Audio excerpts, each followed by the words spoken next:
Students, today's topic is test for alcohols, properties of alcohols. So first we are going to see the test for alcohol. That means whether the alcohol is a primary or secondary or tertiary. So by using, there are three tests. One is Lucas test, second Victor Mayer test, and third is catalytic dehydrogenation. The first two tests is very important. So now I am going to explain about Lucas test. This test is used to differentiate whether the alcohol is a primary or a secondary or a tertiary alcohol. If the alcohol is, that is a OH group, is directly attached to CH2 carbon means primary. If the OH group is attached to only CH carbon, secondary. The OH group is attached to only C carbon, which is surrounded by 3 methyl group, means it is a tertiary. So to differentiate primary, secondary and tertiary, this Lucas test is used. So first we have to know what is Lucas reagent. It is a mixture of a concentrated hydrochloric acid and anhydrous zinc chloride. So a mixture of ConHCl and anhydrous zinc chloride is called as a Lucas reagent. So when tertiary alcohol is treated with the ConHCl and zinc chloride, here the OH group this OH group takes away this hydrogen to form as water, and the Cl only attached to here to form a, instead of OH group, here Cl is attached. So tertiary butyl alcohol, this one, and this one is a tertiary butyl chloride. So how will you differentiate? See, by the formation of a turbidity appears immediately, that is immediate appearance of turbidity. Turbid means the solution becomes unclear, that is a turbid or dirty in nature, so that we call it as a turbidity. By seeing the appearance of turbidity, immediately we confirm that the alcohol is a tertiary alcohol. But the same Lucas reagent, when we add with the secondary alcohol, that is called isopropyl alcohol or secondary alcohol, here also instead of OH group changes into Cl, but the turbidity appears very slowly. So if the formation of turbid appears very slow, means that alcohol is a secondary alcohol. For primary alcohol, that is ethanol, when reacting with the Lucas reagent, there is no formation of turbid. There is no reaction at room temperature. So there is no turbid formation. We confirm that it is a primary alcohol. So overall means the tertiary alcohol with the Lucas reagent, turbid forms immediately. Secondary alcohol, the slow appearance of turbid. Then primary alcohol, there is no reaction. So by the formation of turbidity, we can differentiate the tertiary alcohol, the secondary alcohol and the primary alcohol. So Lucas reagent is a mixture of ConHCl and anhydrous zinc chloride. So this is a Lucas reagent, and this test is important. There is Lucas test. The next test for differentiating the primary, secondary and tertiary alcohol is Victor Mayer test. In Victor Mayer test, there are 4 reagents for each step: iodine bar phosphorus, silver nitrite AgNO2, nitrous acid HNO2 and potassium hydroxide KOH. These 4 reagents we are going to use to identify whether the primary alcohol or secondary alcohol or tertiary alcohol. So the 4 reagents we have to keep in mind. For Lucas test, anhydrous zinc chloride and ConHCl. But for Victor Mayer test, iodine bar phosphorus, silver nitrite, nitrous acid and potassium hydroxide. First we have to take primary alcohol, that is ethanol. If the OH group is attached to CH2, means it is a primary alcohol. So primary alcohol CH3 CH2OH. First reagent iodine or phosphorus bar iodine. Here the OH group alone is removed and this iodine will be go on join here to form ethyl iodide CH3 CH2I. Then the second reagent AgNO2 added here. This Ag and I is removed as AgI. This NO2 group will go on join here to form as CH3 CH2NO2. Then the third reagent is nitrous acid. Nitrous HNO2 can be split up into HONO. Anyway, it is a HNO2. So this group CH3 CH2NO2, which on reacting with the nitrous acid, here in the first carbon it having the two hydrogen atom. This 2 hydrogen will takes away this 1 oxygen atom as a water molecule. So H2 and O removes a water molecule. This NOH group go and add with the second carbon to form as CH3C double bond NOH and NO2. Then treated with the fourth reagent is KOH. Here this H and OH will remove as water molecule. So this K alone go and join with here to form as a salt. That color is called red color. So by the formation of red color, we confirm that the alcohol is a primary alcohol. So for the primary alcohol, all the 4 reagents are used up here. Phosphorus bar iodine, silver nitrate, then nitrous acid, then KOH. So the final color is red color. If in the test tube, if the color is red, means definitely the reactant is a primary alcohol. Now comes to secondary alcohol. Secondary alcohol means the OH group is attached to CH. So isopropyl alcohol is a secondary alcohol. The first reagent we are using iodine bar phosphorus. Here also the OH group is removed, and instead of OH we are using this iodine here. So isopropyl alcohol, this one is isopropyl iodide. Then the second reagent is AgNO2. So here Ag and I remove as AgI. This NO2 group go and join here to form CH3CH NO2 CH3. Then the third reagent is nitrous acid HONO. Here there is H2 is there, so it takes only oxygen. But here only hydrogen is there, so it takes the OH group as water molecule. So this NO alone go and joined with here to form as a CH3CNO, this NO2 and the CH3. Then fourth reagent is KOH. Since there is no hydrogen here, after that there is no reaction, but in the test tube the color formation here is blue color. So for the formation of the blue color means it is a secondary alcohol. So for the secondary alcohol, not all the 4 reagents is used, only the 3 reagents are used. The potassium hydroxide reagent cannot be used. So the formation of blue color confirms that the alcohol is a secondary alcohol. Now comes to the tertiary alcohol. If the OH group is attached to only carbon, it is called as a tertiary alcohol. Its name is tertiary butyl alcohol. The first reagent is iodine bar phosphorus we are using. The OH group is removed and iodine is attached. So tertiary butyl iodide. Then second reagent is AgNO2. This iodine can be removed by Ag to form as AgI. This NO2 group alone go and join here to form as CH3. So instead of I, NO2 group is there. Then the third reagent is nitrous acid. So when using the third reagent itself, there is no reaction and also no color formation. So in the test tube, if there is no color formation, means the alcohol is a tertiary alcohol. So by using the Richter-Meyer test, that is the reagents iodine bar phosphorus, silver nitrate, nitrous acid, potassium hydroxide. If all the reagents are used and the final color is red color, means it is a primary alcohol. Only the 3 reagents are used and the color formation is blue color, means it is a secondary alcohol. And only 2 reagents is used and there is no color formation, means it is a tertiary alcohol. So Richter-Meyer test as well as Lucas test is used to differentiate the primary, secondary and tertiary alcohol. Next we are going to see about the properties of alcohols. Next, properties of alcohols. The first property is nucleophilic substitution reaction. So very easy one.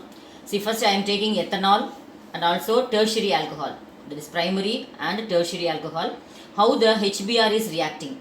So ethanol, when treated with the HBr, here the H and OH remove as water molecule. This remove minus H2O. This Br is going to add here to form bromoethane or ethyl bromide. Just you have to know it follows SN2 mechanism. The SN2 and SN1 mechanism already you studied in 11th standard, so no need of explanation. Only it follows SN2 mechanism. Next, tertiary butyl alcohol. The same HBr when we are adding, it forms here OH group is completely removed and this Br group is added, so it forms a tertiary butyl bromide. So nothing but here OH is replaced by bromine. Here also the OH group is replaced by bromine atom. So it follows the SN1 mechanism. The main difference between SN2 and SN1 mechanism is SN2 mechanism means it is a one-step process. That is here formation of intermediate, but here SN1 mechanism, after the formation of carbocation, then only the nucleophile group go and add. So if you want to know the SN1 mechanism, you can refer your 11th chemistry book, volume 2. Next, with the PCl3, ethanol when treated with the PCl3, when reacting with the pyridine as a catalyst, here also the OH group is removed. The Cl comes and add here to form chloroethane. Then with the SOCl2, that is thionyl chloride. SOCl2 means thionyl chloride treated with the same pyridine. Both the PCl3 as well as SOCl2, they are the good chlorinating agents, because here also chlorine, here also chlorine. So both are very good chlorinating agents. But in the presence of pyridine, the OH group is also replaced by chlorine atom. So it forms a methyl chloride and HCl and SO2. So up to this, there is a chlorine here, halogenation reaction also we can say. Here Br group is added, here chlorine, here also chlorine. The next one is important 2 mark question. How will you convert ethanol to ethene? This is a double bonded compound. Just simply we are adding concentrated H2SO4. We know con H2SO4 is a very good dehydrating agent. So since H2SO4 removes the water molecule from here, how it remove the water molecule? In this case there are 3 hydrogen. Take only 1 hydrogen and here OH. So one hydrogen atom, this OH atom removes water molecule. Then remaining CH2, here also CH2. Now it forms a double bonded compound. So when ethanol is treated with the con H2SO4 at 443 Kelvin, it forms a alkene, that is unsaturated compound, that is a olefinic compound, or we call it as a ethene plus water molecule. The next one is oxidation of alcohol. See, we know the ethanol is a primary alcohol. When we use the acidified potassium dichromate, a very powerful oxidizing agent, primary alcohol oxidized to aldehyde, that is ethanol acetaldehyde, then acetal oxidized to give acid. So primary alcohol on oxidation gives aldehyde, and aldehyde oxidized to give acid. If secondary alcohol is oxidizing using the same acidified potassium dichromate, it forms a ketone, that is acetone, and further oxidation gives acetic acid. So primary alcohol on oxidation aldehyde to acid, secondary alcohol and oxidation to give acetone, and acetone oxidized to give acid. Then propanol, this is a specific reaction, only one important one. When we take propanol using that is pyridinium chlorochromate, it forms an aldehyde. This OH group now changes into a aldehyde also. But primary secondary oxidation is over. But tertiary alcohol, they do not undergo oxidation at normal temperature, but at elevated, that is high temperature, under strong oxidizing agents, cleavage of carbon-carbon bond takes place and forms a mixture of acids. So tertiary alcohols only do not undergo oxidation at normal temperatures. Only at elevated temperature it is easily oxidized to form the corresponding acids. The next important question is Zaitsev rule. So very important. See, I am going to explain the definition first. During intramolecular dehydration. So first, dehydration means removal of water molecule. Intramolecular means within a single molecule how the water is removed. That is called intramolecular dehydration. If there is a possibility to form a carbon-carbon double bond. So usually we know on dehydration using con H2SO4, there will be a formation of alkene compound, that is double bonded compound. If there is a possibility to form a carbon-carbon double bond at different locations, the preferred location is the substituted alkene. So first I explain the reaction, then only you will understand the concept. So we have to take first a long chain, that is a hydroxy derivatives compound, CH3, CH3, C, CH3, CH, this one is OH and CH3. When we take the con sulfuric acid, that is H2SO4, this H2SO4 can be split up into H plus and HSO4 minus. Here the H plus alone come and add here to form as a OH plus here. So if you next step, this is a hydronium ion, hydronium compound. The next second step is the whole water molecule will be removed, and now the carbon becomes a positive charge, that is electron deficient site. That means if H2O is removed, minus H2O, this CH carbon Now it forms as a plus, that is electron deficient compound. Next step is methyl shift. Methyl means CH3 group. If the methyl group is shifted from here to here means we get this compound. That means if the methyl group is shifted towards the CH means here it is shifted. Now this carbon becomes a electron deficient site. So once again I explain. After the removal of water molecule, the CH becomes positive. So to balance this CH plus, the methyl group is shifted towards the CH. Now this second carbon becomes the electron deficient. The next step is elimination of H plus, that is hydrogen ion is eliminated. So there are two possible way for elimination of H plus. The one is, because two ways is there. Here first carbon contain CH3. One hydrogen is replaced means only one H is removed as H plus. Now the compound becomes CH2, double bond C, this CH3, then CH3 twice. CH3 twice. If the hydrogen atom is removed from the first carbon, it forms a double bonded compound, but the percentage is only 33%. That is 2 alkyl substitution. 2 alkyl means only there is 2 alkyl group. Double bonded, one alkyl, then other one alkyl group is present. So 2 alkyl substitution. But if the hydrogen ion, this H plus, from this carbon is removed means, if it is removed, it forms a CH3 twice, double bond CH3. That means this alone can be removed and this bond comes here to form.